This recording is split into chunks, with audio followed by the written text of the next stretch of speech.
So this was the agenda of events from how I had set it up in the syllabus.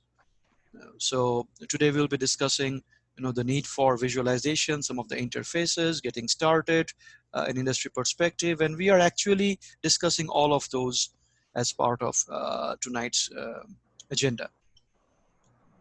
Now, there are some changes that I have made in the rest of what I plan to bring in these next couple of weeks. And the change is not in the content per se. The content still remains the same. All of these contents have been discussed, okay, in your learning module 2. These two blog articles are still very valid ones that will go with the learning module 2. I have taken the liberty of rearranging the content in such a way that there is a better flow of ideas. It's more streamlined in the context of what we are learning, how we are applying it. Okay, so that's what I have done. The other thing is there are a lot of concepts, ideas in understanding visualization that I could put in the context of a quiz. Okay, but because we are looking into visualization, which is more of a hands-on job, I would prefer that you would apply that in another data set, because that's where the real learning transposes. Okay, and so instead of a quiz for these next couple of weeks, you'll do a couple of assignments for me, and it's still the same points, 10 points. I've broken it up. Okay, so one assignment will be a simple Tableau assignment. I'll talk about that later. And then another assignment will be an Excel assignment in which you will apply all of these learnings that you get from my learning module 2 videos. Okay, also I have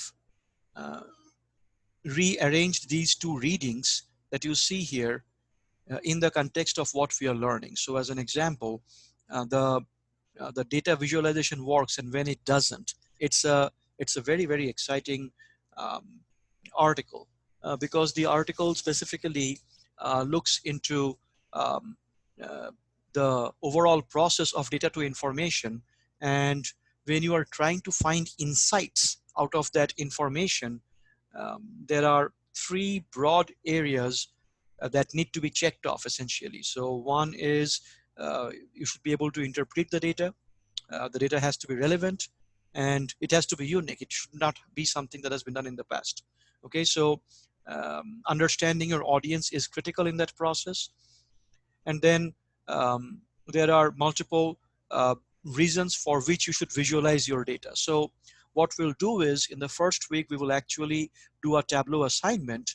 And in the second week, building on how you have done the assignment, you will reflect on that using this second article, the data visualization work, when it doesn't. Okay. For the first article, how to make charts that pop and persuade, that will align very nicely with your Excel assignment, because there are certain approaches that are mentioned in that article that directly helps you reflect on the work that you do in Excel to visualize the data.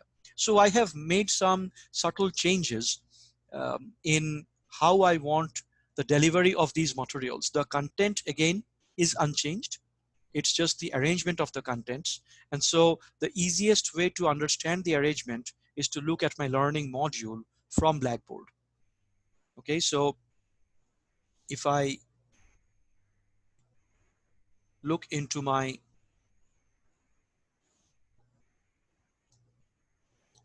Blackboard, this is what you see under your learning modules.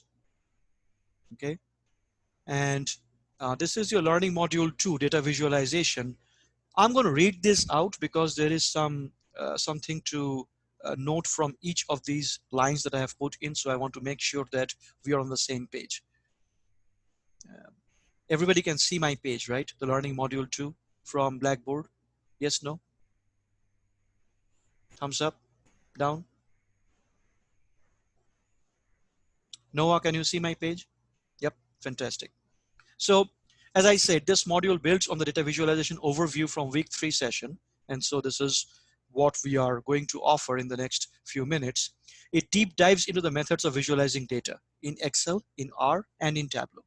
It's one of the most important aspects of analytics, and the storytelling is of paramount importance, not only to decision makers, because at the end of the day, the decision makers will use your storyline, your dashboard, to try and make a decision, but it also helps the analyst understand what gaps are there in the data. What are some of the next steps that we can do in terms of gathering data or using this data to do some more complex analysis? What would be that next step in the problem evaluation process? So that is what the storytelling helps you with. So this module has 5 broad sections, okay, and each section has specific attributes of visualization of data, okay, with detailed videos. There are primarily encompassing Excel, but there are also some applications in R. You will see that other assignments, so we have a blog assignment, we have a Tableau assignment, and we have an Excel assignment, and they will be interspersed between the sections. So as I have put in uppercase, please complete the sections in the order they are presented. That's very important because that is how your learning will happen. So, and you have to keep a tab on the timeline for the assignments in between, which basically also tells you that some of these sections need to be finished in the next week and the other sections can wait for the following week. You can break up your work accordingly. Okay, a slide deck that has been used in all of these sections has been attached here. This has 87 slides in it. And so it's something that you may want to download and work on along with it as you review my videos. And then the data set that will be used as part of this learning module is available under the data sets tab on your left. If I scroll up here, it says data sets used in the class. And that's where the learning module 2 dataset is available, because you would want to do it as you go along with my videos. That's the easiest way to learn it. And then, of course, you'll have to apply them in the assignments. So the first video, video 2.1, which is your section 1, visualizing categorical data, it's going to be available at 9 p.m. tonight. And then the rest of the videos will be available as and when you complete watching the first video, mark it for review, and so on and so forth. Okay, so it's the same process that we used in learning module 1. So in section 2, we are looking into visualizing quantitative data. So the first section basically looks into the categorical data, the importance of categorical data to talk about the richness of analysis. And if you recall our discussion from the last face-to-face meeting, you could see a drastic change in how you could create sub-problems for, let's say, the bank salary data set, which had a lot of categorical data in it, as opposed to the retirement investment data set, which really did not have any categorical data. It was all continuous data.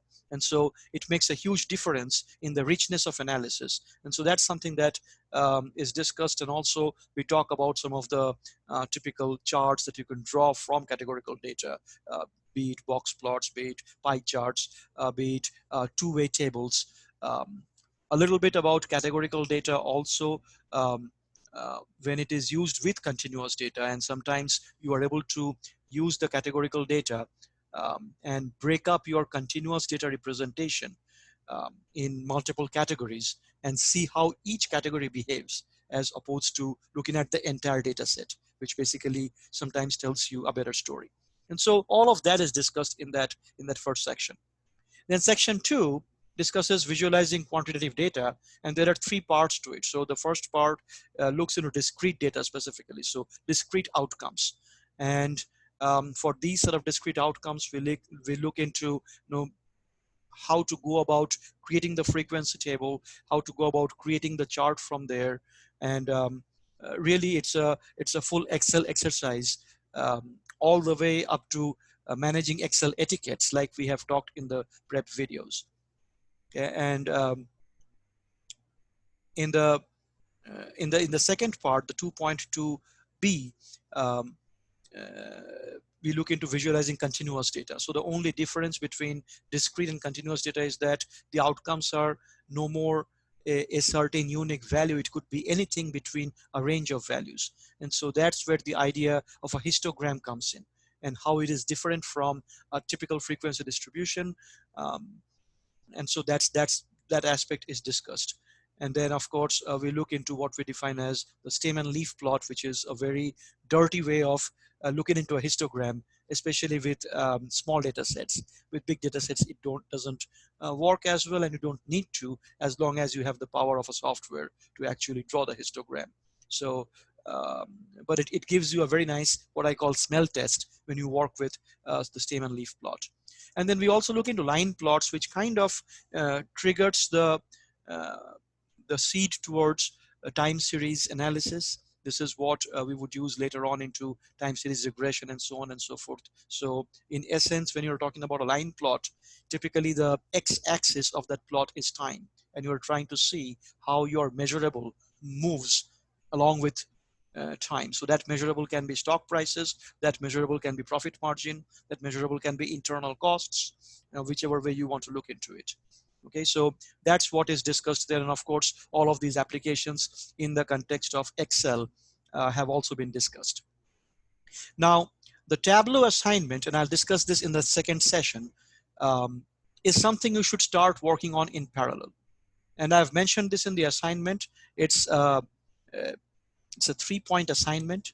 It's the easiest 3 points you'll ever score in my class. Okay, so don't miss this. It's basically following along with a bunch of instructions.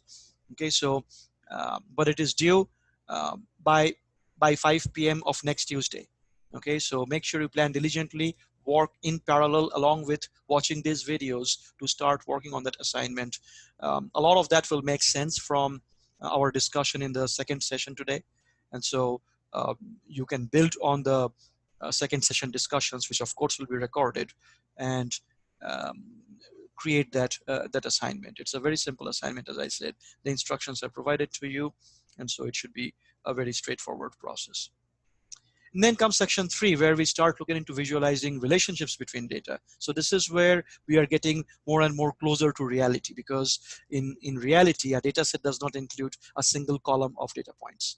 It includes multiple columns in which one kind of impacts the other. Everything that we have seen in creating the conceptual model in the last couple of weeks basically comes back here. So how are the data related? The idea of creating a scatter of relationship between one data set and another, one variable and another, which variable leads to the other variable, okay, which has happened before, which happens later, and trying to understand that association. So if you recall from our conceptual modeling that we discussed in the last couple of weeks, we talked about using the plus sign or the minus sign to explain the association of the variable. So we'll go back into that from a more visual perspective and try to understand whether that association visually can be explained as positive, as negative. Is it linear? Is it non-linear? What is the strength of the association? Is it a very high strength? Is it a low strength? Is it medium? Is it weak? And can we actually provide a analytical spin to the concept of association? And that's where the idea of correlations come in. And we will build on correlations to look into the idea of explainability, which basically again sows the seeds for regression analysis that we will do much later in this class. But the idea of a very basic line fit or a trend line is something that you have learned in high school, the basic equation of a straight line, and how it applies to the context of moving from a correlation to the idea of explainability is what we will discuss in section 3.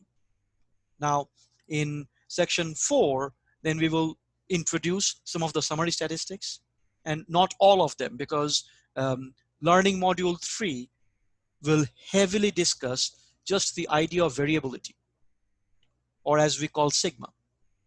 Okay, so the learning module 3 is specifically geared around the idea of variability, which is an important summary statistic.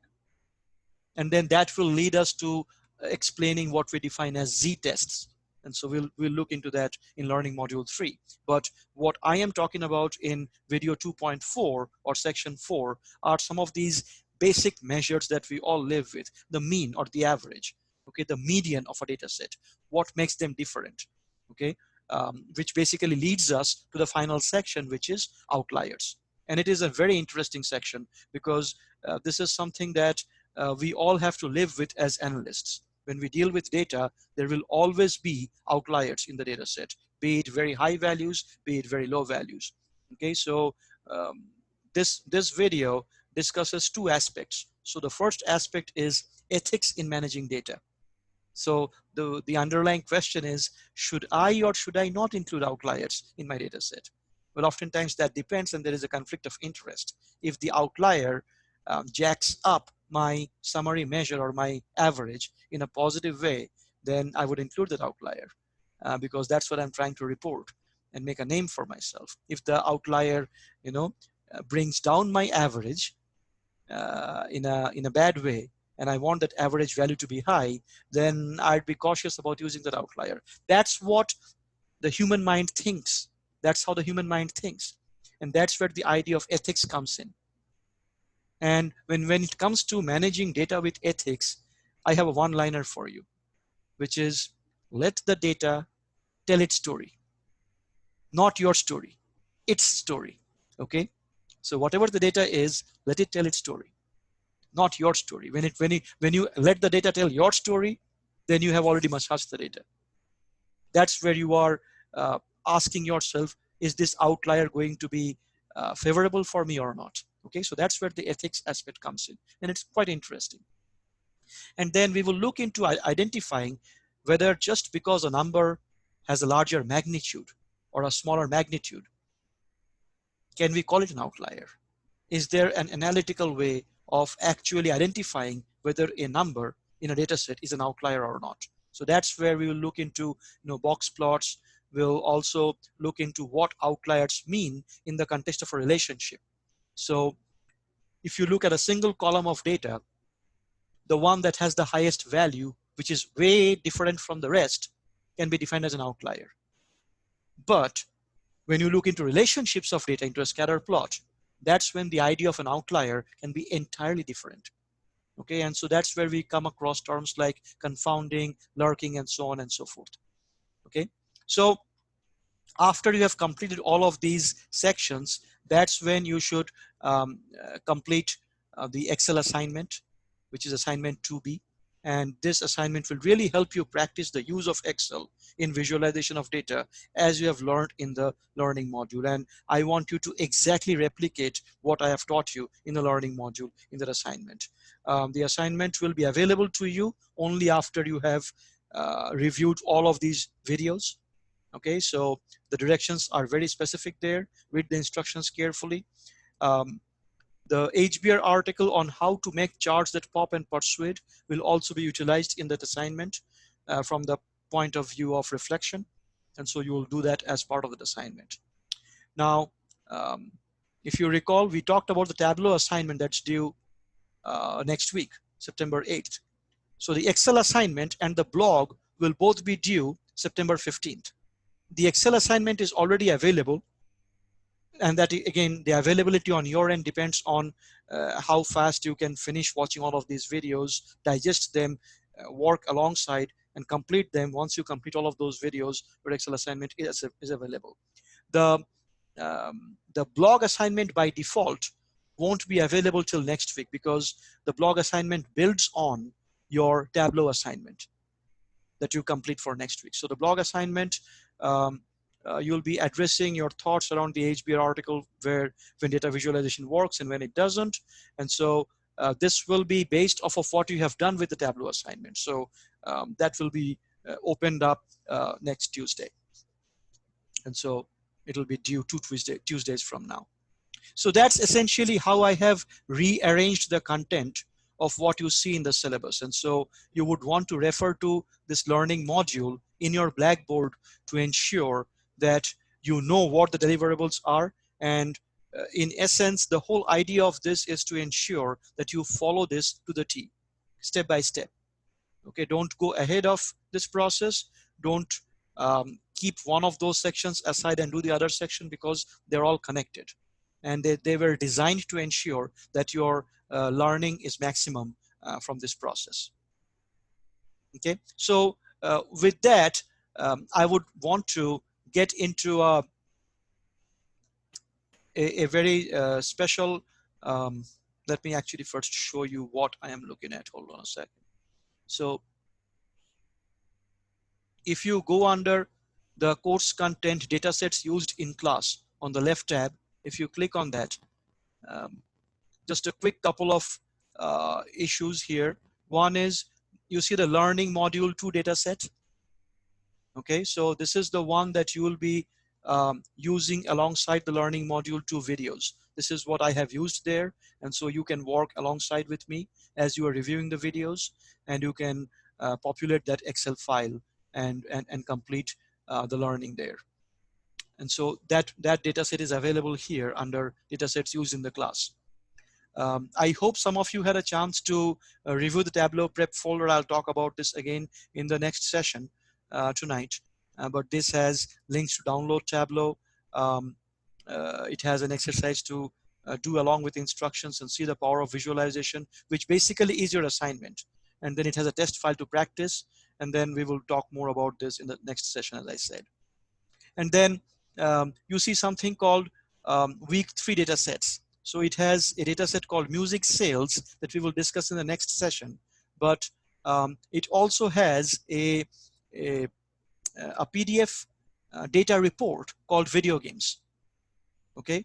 And I want you guys to all open up that data report from your respective blackboards, because we'll work alongside for the next part of this session with that specific data report.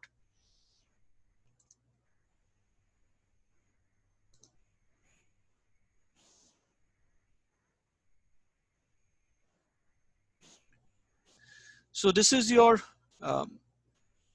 data report. It's a 2014 data report on sales, demographic, and usage data on essential facts about the computer and the video game industry. And so for many of you who are avid gamers, many of these video games may come across as obsolete because a lot changes in that industry in the last 6 years. The idea still remains the same in terms of how an industry tries to understand the usage statistics, tries to understand where the sales ought to be moving, what kind of demographics are using, and so on and so forth. So it's a very precise way of reporting. As you could see, just by the way it has been mentioned here, for the year 2014, it's essentially looking into the computer and video game industry in terms of sales, where the sales have gone, demographic, and usage data. And if you scroll to the next page, it kind of provides an assimilation of the idea. It says our industry has a remarkable upward trajectory.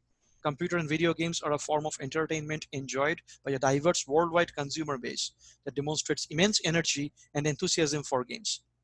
With an exciting new generation of hardware, outstanding software, and unmatched creativity, technology, and content, our industry will continue to thrive in the years ahead. No kidding, right? And this industry had no clue that COVID-19 will hit. This industry had no clue that people would be stuck in their households, and this would be their only form of keeping sanity.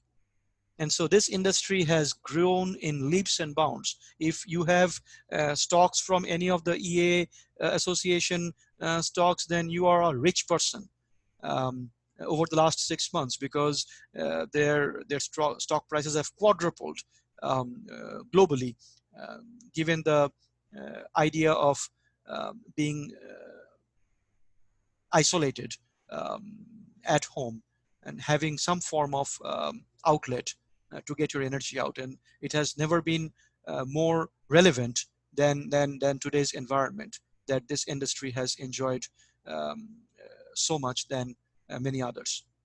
The probably other industry that I can cite is the liquor industry, because you consume alcohol in sorrow and in happiness. So in some form or the other, that industry is always making money.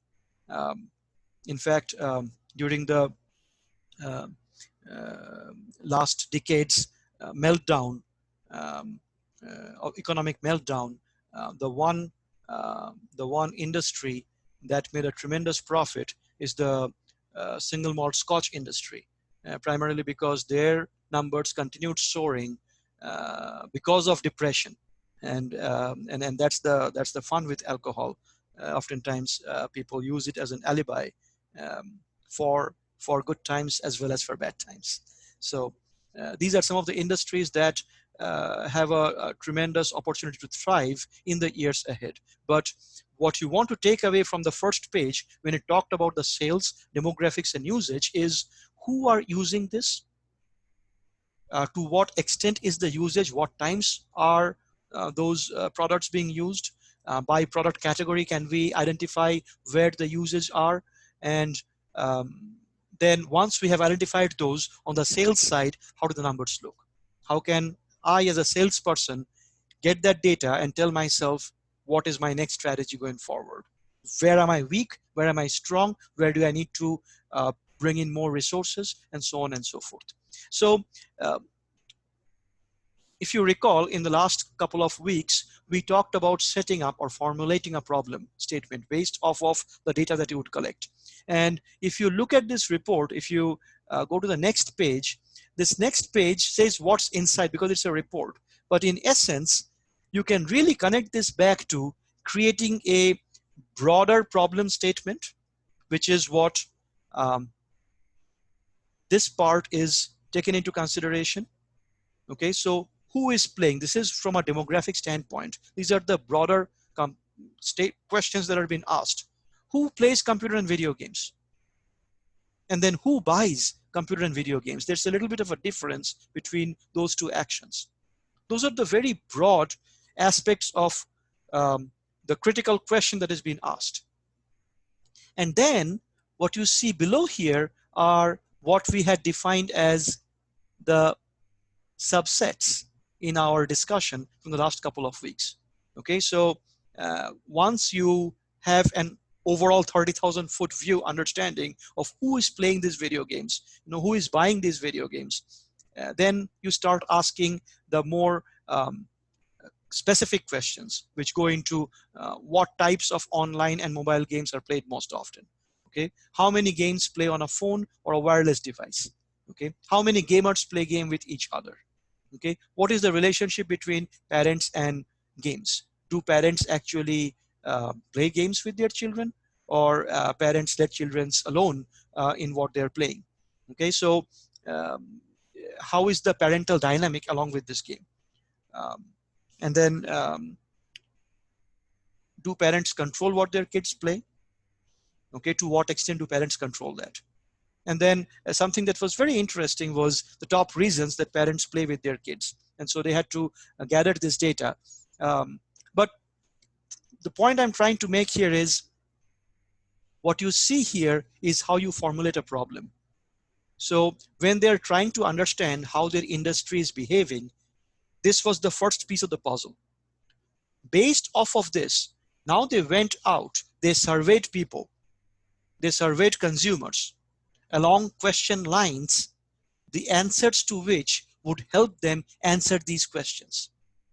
That's the whole idea, that eventually the responses to the surveys will help you answer these questions. And so when you think about creating a survey, do you play a video game? Yes, no would be an answer that would basically give a broad brush overview. Do you buy the video game? And of course, that person who is responding to the survey is also answering how old they are, if they are a minor or not. And so that kind of tells you if a minor is buying versus a parent is buying, who is buying, what age group is buying, and so on and so forth. Okay, that's where the demographics or the categorical data comes into play with the richness of the analysis. And then as you keep probing and asking very specific questions in the survey, you should be able to answer all of these questions. So bottom line at the end of the day, and this is where, understanding the demographics, understanding the usage, can we summarize that in the context of a business? Okay, so what were the top selling game genres in 2013? Okay, what were the top selling games of 2013? So what is the last 10-year sales information, which will allow us to plan for 2014? which ones should we stock more, which ones should we stock less, how do we go about creating regional division in terms of stocking some of those genres of games, and so on and so forth. Total consumer spend on video game industry in 2013. So that will help you again then forecast based off of your GDP growth and looking at that same percent, what the typical consumer spend ought to be in 2014, based off of how those numbers move from the previous year to the next year. And so that essentially allows you to understand how much to produce, how to distribute that across all of your suppliers and all that jazz. So the sales division, the operations division, all of them are interconnected in the business, in the industry. But based off of this data, they make the decision of how much to produce, when to produce, how to distribute that production load across multiple geographic locations. All of those answers come once you have gathered this data. So that I felt was an interesting take, just reading at a digital report, because oftentimes when we read a report, we don't want to think how the report was generated. And this report is as close as it gets to the basic decision-making process and the problem solving and articulation process that we discussed in the last couple of weeks. As you can see, each one of these subsets are problem statements, starting from a very broad brush problem to going into subsets of the problem to going into summarizing some of those outcomes that will help us make decisions. So if we scroll down, then it starts giving you some of those outcomes. And so this is what we are talking about when it comes to visualization. Visualization is not just building charts and graphs. Those are the starting points, but then being able to tell the story. Oftentimes, these are called infographics. Okay, so there are multiple free infographic tools available. They can be also put in the context of a dashboard. And we will see the idea of a Tableau dashboard in the next session that we discussed tonight. So it will hopefully give you the idea of what do you expect to see and to report in the context. So 59% of Americans play video games. Do you play a video game? Yes, no. It is basically an outcome of that simple question. Okay, just counting the percent of people, which is yes divided by yes plus no, right? That's essentially what this 59% is telling you. Okay, 59% of people play video games. Do you play video games? Yes, no. So that's the response. There are an average of 2 gamers in each game playing US household. Okay, and so again, these are very specific outcomes of targeted questions that were created in the survey. And I say targeted questions because you cannot design the questions unless you know the problem that you are trying to answer. And that's where this comes first. They have already set up what they were trying to get out of this report. And based off of what they wanted to get out of this report, they went about creating the questionnaire, and they don't talk about exactly what the questionnaire is, but they give you the summary outcome of the responses that address all of those problem statements in the following pages. The average US household owns at least one dedicated game console, PC, or smartphone. And then it also brings in some industry decisions or discussions. It also brings in certain aspects of what we define as subject matter experts. Okay, so Jason Allaire, for example, is an associate professor of psychology at NCSU. Okay, and co-director of the Gains Through Gaming Lab. And so he mentions that people of all ages play video games. It used to be a stereotype game player. Okay, but today that game player could be your grandparent, your boss, or even your professor, which was pretty cool of him to say. Okay, and video games have transformed. Let me not get into the discussion. Yesterday night, I was driving back from Noblesville. My son was having a soccer practice, and the entire 1.5 hours, he talked about strategies that he uses for his NFS game. And I kept on saying, okay, But as I was listening to all these different ideas that he is talking about, I recalled the first NFS game, the Need for Speed game that I played maybe 15 years back. And I told myself, so much of that gaming environment has changed because of a changing consumer. Today's consumer knows so much more, needs so much more, that there are so many different intricacies in complexity in terms of information that needs to be built within that game. And so, yes, anybody can play that game. 51% of US households own a dedicated game console, and those that do own an average of two. Among American households that own a device used to play video games, so this is where they distributed how do they play games. Play games on a console, play games on a smartphone, play games on a wireless device. Now, you have to understand and take this with a pinch of salt. This is 2013 data. From 2013 till 2020, one area that has really ruled is what we call cloud. Okay, so cloud computing has taken really drastic measures, changes towards betterment. Almost everything that we do today, be it watching video, listening to music, everything is in the cloud. And so if you do the same exact assessment today, I guarantee you that this number will go somewhere here, and these numbers will go much more higher compared to these other numbers. Okay, so that is a representation. As you can see, this is something as simple as what we call a bar chart. Is basically a frequency bar percent. Okay, so it's a frequency bar chart, and we will learn all of these in the very basic context of data in learning module 2. Okay. Now, smartphone and wireless device use, even though it talks about it, increased by 22% and 37% respectively over 2012. And those numbers again continue to increase year after year, which is why I mentioned that this 68% number would be much, much lower compared to what it used to be 2013. Most people in 2013 used to continue playing games in a console because the internet access, the bandwidth wasn't there oftentimes. And so it would connect, it would disconnect, it would have all kinds of issues, because of which they would just give up and say, I would rather play using a console because I have dedicated play time. I can have the exact speed that I need for the game. It doesn't stop, it doesn't crack, and all of that has changed.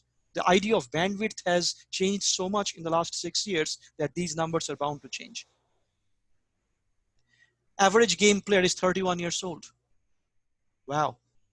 The average game player is 31 years old. That kind of relates back to what Dr. Allaire was referring to. It could be your grandparent, your boss, or even your professor. So I can guarantee you that it's still the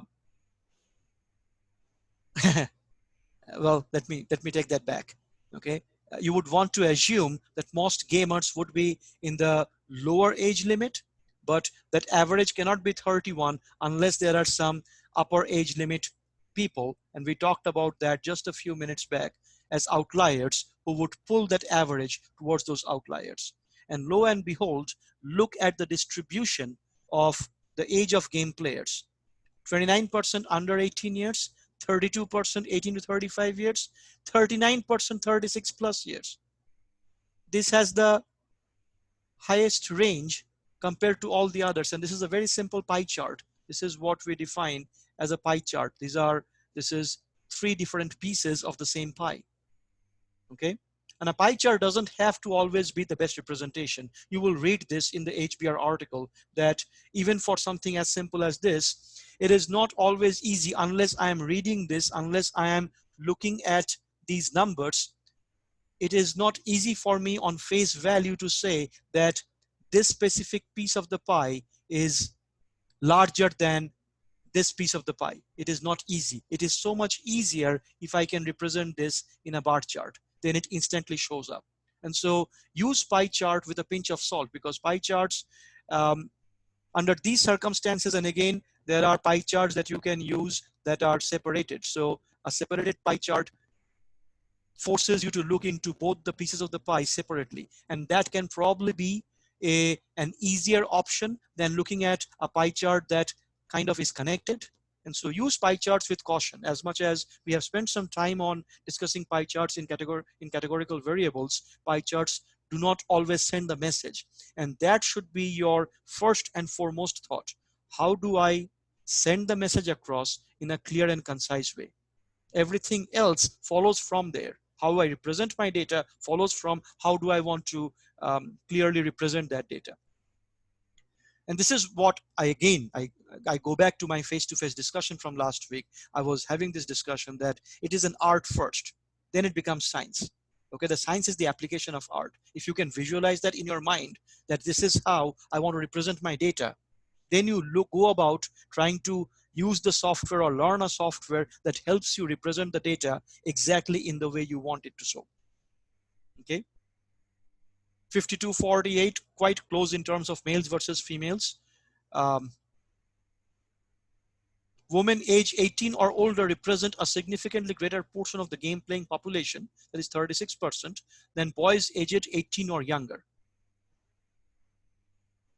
So the number of female gamers age 50 and older increased by 32%.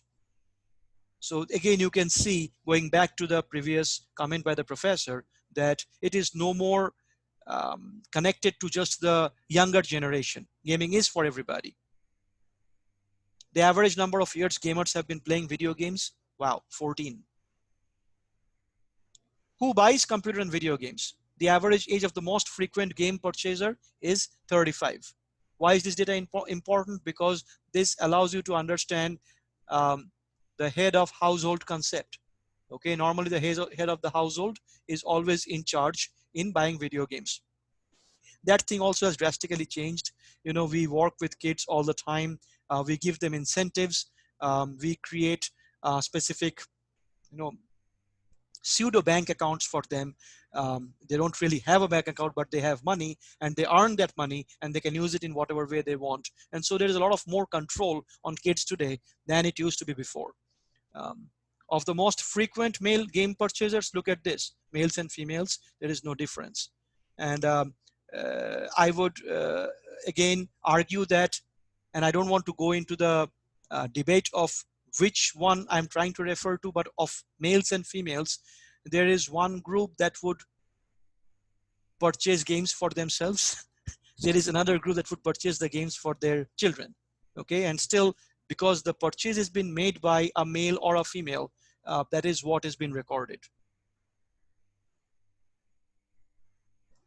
So 44% of game players state that computer and video games give them the most value for their money compared with DVDs, music, or going out to the movies. And that is also a very neat observation, because this is where the idea of a time to value versus a time to market comes in the context of business. So you guys probably have come across this term called time to market. Okay, so the time to market basically incorporates the entire time of production from the conception of a product to actually market that product. And you want to keep that time low because you're competing with the other players in the marketplace. It has been a very traditional performance metric for a long period of time. But today's consumer base, today's consumer industry looks into time to value more than time to market, because the consumers have so much more choices. Okay, and so when I say time to value, I'll give a specific example. Is there an Apple user here? Whoever is an Apple user, just say something real quick. Yep. Okay, and so Hunter, here is a very simple hypothetical scenario. So imagine that you have an Apple MacBook, okay? All right. You bought this MacBook last year, and so it is a state-of-the-art MacBook, and it is hopeful that you will keep this for the next three to 4 years. Okay, so 3, 4, 5 years down the road, when you are in the market to buying another laptop, you will have your choices. And imagine for a second that you are not biased at that point of time. You're going to buy the best deal that applies to you, not just from a monetary standpoint, but also from performance-wise, what you get from that product. And so, you know, many other computer manufacturers are getting up to speed. Windows has had a really uh, big transformation over the last 5 or 6 years, and so they're really fighting in that marketplace. You also have Google have with their own Chromebooks, and that has made life very easy. Of course, you have certain Unix or Linux-based distributions that also work very nicely, especially if you are geeky. And so, you have all of those choices. But at the end of those 4 or 5 years, if you end up buying a MacBook again, that's when, according to Apple, for an existing consumer, they'll be able to say that this specific product of mine has stood the test of time. That's when value has been created. That when I have all of these options, I go back and again buy the same product.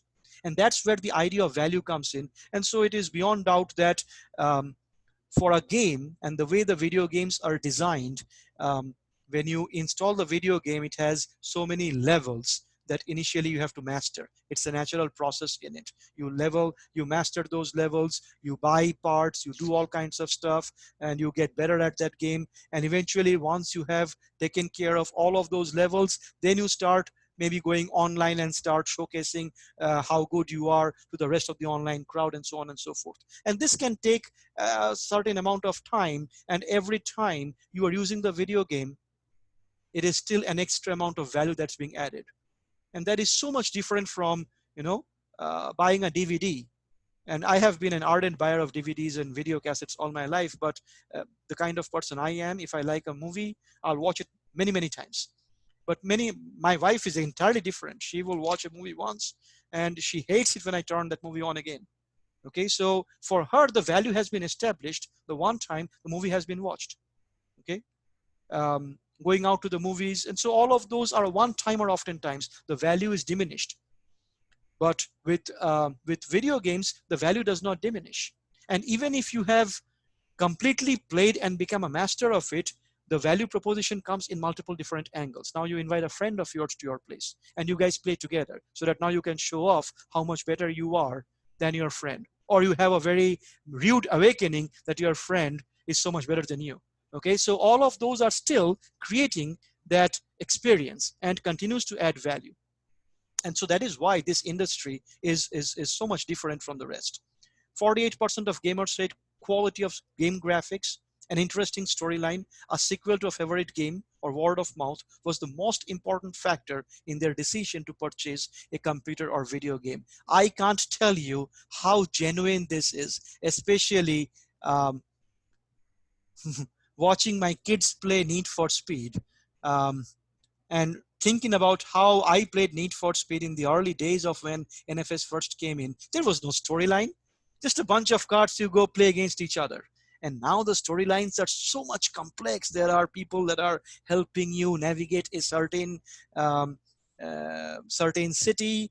There are good cops, there are corrupt cops, all kinds of stuff. It just makes the process so real, so interesting. And so it's just a different genre of applications that allow a certain game to ignite interest in the consumer base.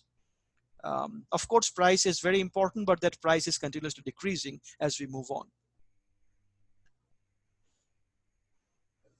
Casual game on mobile devices and online has increased significantly, so 55% from 2013. Types of online games played most often, okay? And again, if I did not have these values, it would be very hard for me to compare between those three cells. Oftentimes, again, a bar chart would give me such a better understanding of that process. Okay, so casual social games, of course, are the ones that are played most often. Types of mobile games that are played most often, so that distribution is also provided there. Gamers who are playing more video games than they did 3 years ago are spending less time. Okay, 47% watching movies at home. That's less time spent going to movies, watching TV. So in essence, what the industry is trying to tap into is, where are they cannibalizing these consumers from some of the other entertainment blocks? And to what extent are they actually, for them to be able to say that we are at a steady state and we are increasing steadily. We are continuing to grow. There is no end to our growth. That's because so many of these consumers have moved from a certain other entertainment form to this form of gaming. And so on and so forth. There's a lot of data here. You can study this at your leisure. Parents. 88% of parents whose children play games believe the rating system is either very or somewhat helpful in choosing games for their children. They're aware of the rating system. 87% of parents control what their kids play. And how long they play, because I'm one of those parents, so I have a strict control in place in terms of how long they can play, and there's an incentive format as well. um, so time limits on video games, time limits on internet usage, television viewing, movie viewing, and all of that jazz. 91% of parents whose children play games are present when games are purchased or rented. And this actually is important data because they have to also offer this data to the state and federal agencies. Oftentimes, there has been uh, enough research on high correlations between violence and video game content. And therefore, it is extremely important to see what the children are exposed to. Parents pay attention to the content of the games their children play. And this is something that I fight with my children every day. Okay, so in my time, when I played NFS, if the cop busted you, that was it, over. If you try outmuscling a cop, that was never a deal. Okay, that situation has completely changed here. The cop is just another person, and so it is absolutely okay for you to outmuscle a cop, destroy the cop, hit that cop, and move on. And I tell my children, you see around you, and that is where the society has also gone down in terms of managing or respecting law and order. And so, it all depends on, how the video game industry has a tremendous correlation to how kids perceive. And the same deals is to do with violence that you see, and the graphic content of violence. It creates a certain level um, of violence that a human mind can tolerate, and that level has gone up so much because of thanks to video games. And therefore, the attention that parent needs to put is more important than ever. This is a very nice page that I really enjoyed. 42% of parents whose children are gamers play computer video games with their children at least weekly. 58% of parents whose children are gamers play with their children at least monthly. And so, and this has to increase even more, because that's one way of connecting with the kids. And especially under times like these, when you are isolated, you are under quarantine, or whatever reason, children are going into virtual schools, they need some outlet to have that quality time. And you would, if you did the same exact survey again, you would find that number to have astronomically high figures. Top 5 reasons parents play games with their kids. It's fun for the entire family because they're asked. It's a good opportunity to socialize with their child, and it's amazing how much they open up when they are in their own forte. Okay, you talk to them specifically about some other thing, and oftentimes they're like, why are you boring me with this, dad? But while you are playing NFS with them, you ask them a question, that comes the answer, because you're already in their zone. Um, that way you can also monitor game content. And then we enjoy playing video games as much as our child does. uh, Unfortunately, I have not been able to play as much as I wanted to in the last few months. And so based off of that, now you look into the industry side of the story. Okay, so best selling video games by units sold, which are the best selling ones. Best selling computer games, super genres by units sold. Top 20 selling video games of 2013. Top 20 computer games of 2013. US computer and video game dollar sales growth over time over the last 10 years. Um, Unit sales growth by unit sales. Um, Top consumer spend on games industry. Okay, built on content, accessories, hardware, whatever it is. 21.53 billion, and that's 2013. You can imagine what that value is today. Um, and so That hopefully gives you an idea of what visualization is doing for you. So when you look into it, the problem, in essence, you're breaking this down into, okay, what is the broad problem that I want to gather data on? What are some of the subset of those problems for which I want to gather data? And so once those problems are articulated, once those problems are properly set up, and you know what needs to be um, gathered in terms of data to address those problems, then you survey the consumer bases. Based off of those surveys, the responses are collected, and then you have to summarize that data into information.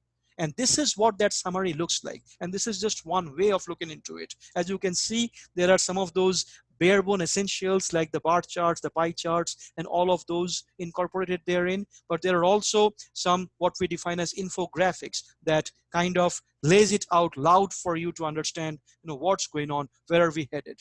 And then based off of that usage, you can now internally try and understand where we are headed, which are the top 20 selling games, what are their ratings. So if these are the top 20 selling video games of 2013, can we build on these to understand or justify the volume of production for these video games for 2014?